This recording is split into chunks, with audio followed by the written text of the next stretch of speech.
서로 마주보며 했던 예배는 화면을 마주보며 하고 손으로 넘기던 성경은 손가락으로 넘기는 성경이 되었습니다.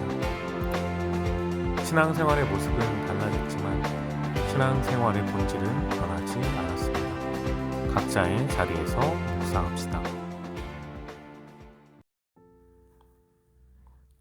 3월 30일 수요일, 오늘 함께 나눌 말씀은 마가복음 11장 1절부터 14절까지 말씀입니다.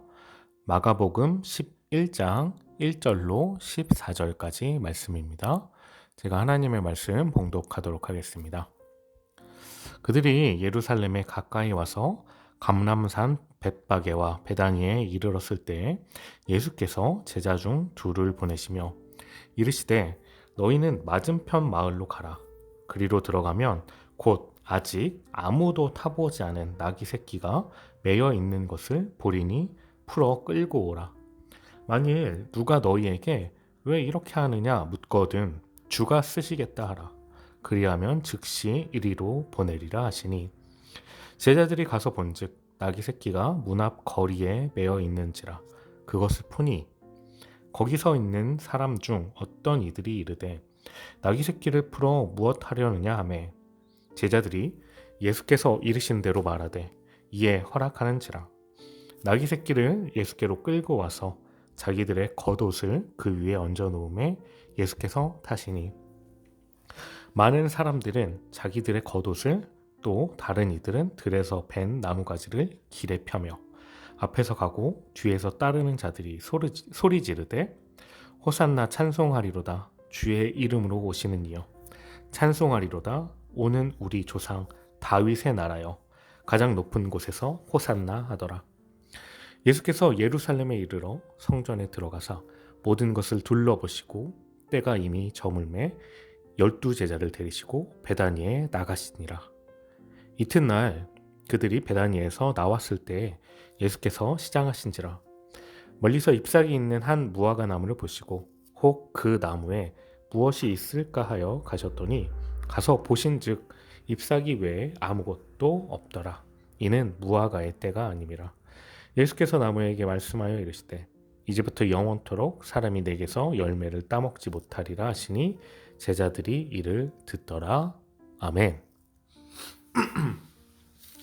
어제 말씀에서 여리고에서 앞을 보지 못하는 바디메오를 고치시는 장면에서 바디메오가 예수님을 다윗의 자손이라고 외칩니다. 예수님에게 메시아적인 칭호를 부르기 시작하였습니다. 그리고 오늘 드디어 예수님께서 예루살렘에 입성하는 장면이 나옵니다.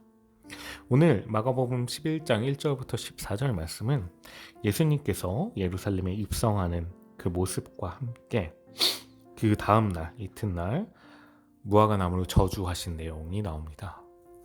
오늘 말씀은 오늘은 이 예루살렘 입성 장면을 구체적으로 살펴보도록 하겠습니다. 예수님께서는 베다니에 이르셨고 어제 말씀 가운데 나왔던 여리고에서 베다니로 이동을 하셨고 제자 2명에게 맞은편 마을로 가서 아무도 타지 않은 나귀 새끼를 데리고 오라고 하셨습니다. 그리고 제자들에게 나귀를 데리고 올 때 누가 혹 물어보거든 주가 쓰시겠다고 하라고 공개적인 선포를 하십니다.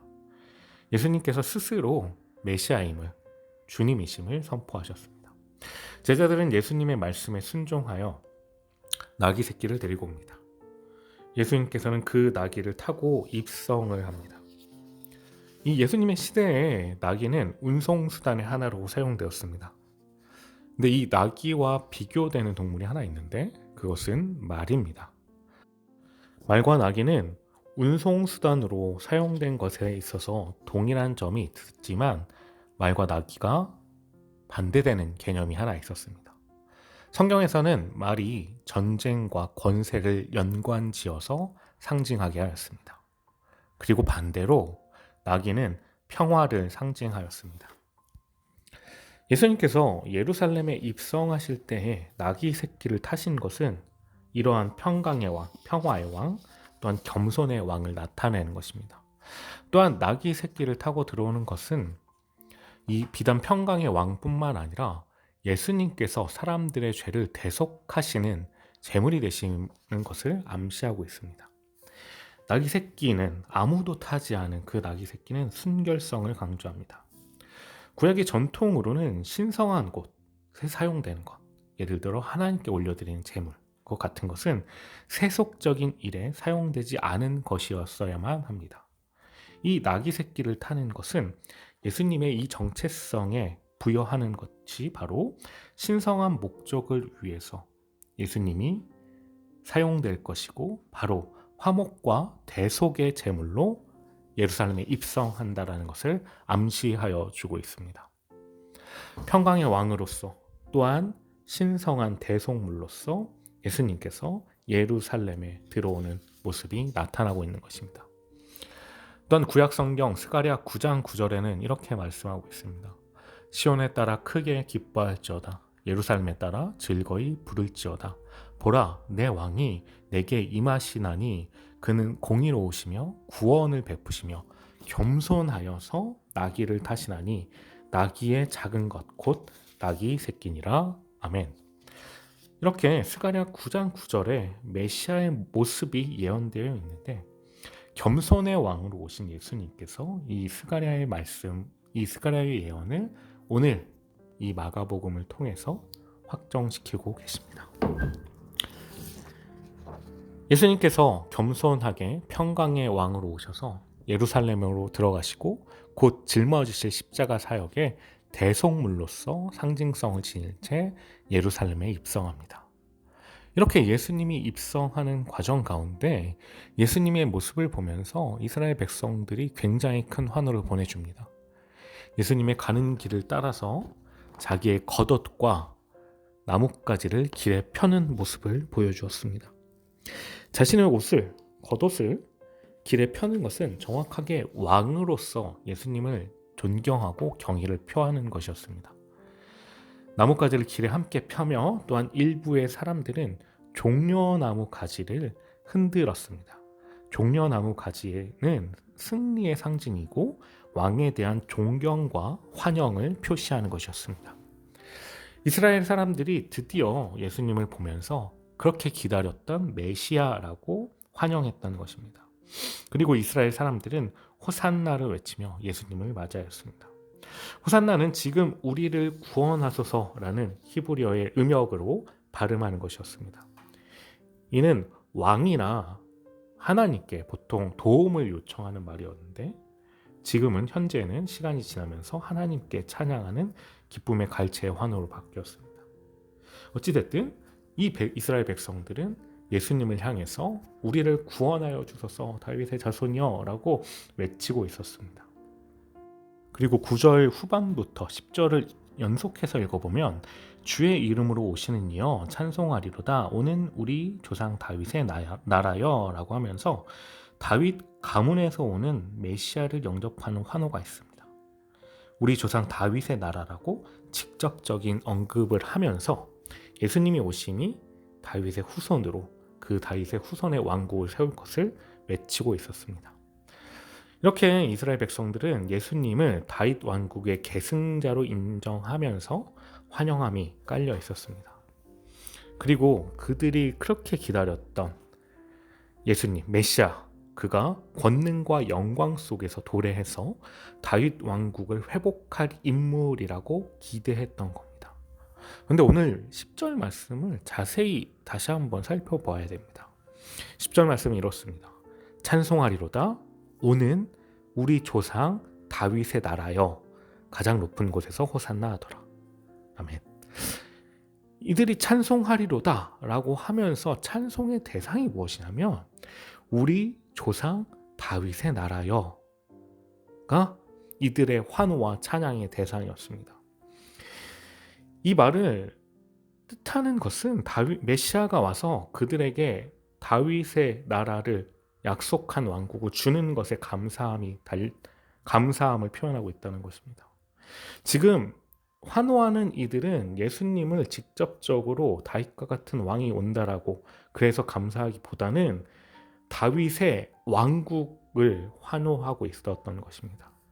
다윗 왕의 후손인 예수님을 향해서 환호했던 것이 아니라 그들이 그렇게 원하는 강대국을 만들어줄 사람이 와서 우리를 회방하고 위대한 나라가 세워질 것을 환호했던 것입니다. 겸손하게 낙이 타고 오신 평강의 왕을 환호한 것이 아닙니다. 강대한 나라, 위대한 왕국을 환호했던 것입니다. 그 왕국의 주인으로 오시는 예수님을 찬양한 것이 아니라 그들은 그들의 왕국을 찬양했던 것입니다. 사랑하는 여러분, 겸손의 왕이신 예수님의 모습을 닮아가는 하루가 되길 원합니다. 낮은 자리로 임하신 예수님의 모습을 보면서 우리에게 맡겨주신 모든 자리에서 겸손함으로 하나님을 사랑하듯이 우리의 주변, 우리가 만나는 사람들을 사랑하길 소망합니다. 또한 우리가 이렇게 예배하고 말씀을 읽고 기도하고 찬양하는 우리의 신앙생활의 모든 것의 목적이 하나님이 되시길 소망합니다. 내가 이렇게 하는 것, 내가 이렇게 신앙생활 하는 것이 나에게 유익이기 때문에, 나에게 교훈이 남기 때문에, 남에게 보여주기 위해서, 아니면 내가 이거 하는 게 즐겁고 좋아서, 다른 어떠한 이유가 있는 것이 아니라 오직 우리가 그리스도인으로 살아가는 것은 은혜를 주신 하나님께 감사하며 그 하나님의 사랑 안에 살길 원하는, 하나님만 바라보는 신앙이 되길 간절히 소망합니다. 오늘 하루도 아버지의 말씀을 따라 겸손하신 예수님의 모습을 닮아 나아가는 귀한 하나님의 자녀 되길 간절히 소망합니다. 기도하겠습니다. 주님 감사합니다. 겸손하신 모습으로 나귀 새끼를 타고 예루살렘에 입성하는 예수님의 모습을 바라봅니다. 아버지, 우리의 자리에서 주님의 사랑과 주님의 말씀 받아 겸손하게 주변 사람들을 주님 섬기는 귀한 하나님의 자녀들, 예수님의 모습을 닮아가는 그리스도의 제자들 될 수 있도록 우리의 오늘 하루를 지켜 보호하여 주시옵소서. 또한 이스라엘 백성들이 자기의 욕심과 자기의 뜻을 따라 예수님을 환영했던 모습을 봅니다. 아버지, 우리는 이렇게 살지 않도록, 우리의 신앙생활에 다른 목적이 있지 않도록 주님께서 우리의 마음을, 우리의 중심을 붙잡아 주시고 오직 하나님만 바라보는 귀한 믿음 갖는 하나님의 자녀 될 수 있도록 이끌어 주시옵소서. 이 모든 말씀 우리 구주 예수 그리스도의 이름으로 기도드립니다. 아멘. 사랑하는 여러분, 오늘도 기쁜 감사한 하루 되길 간절히 소망합니다. 그럼 우리 내일 동일한 시간에 다시 만나요. 안녕.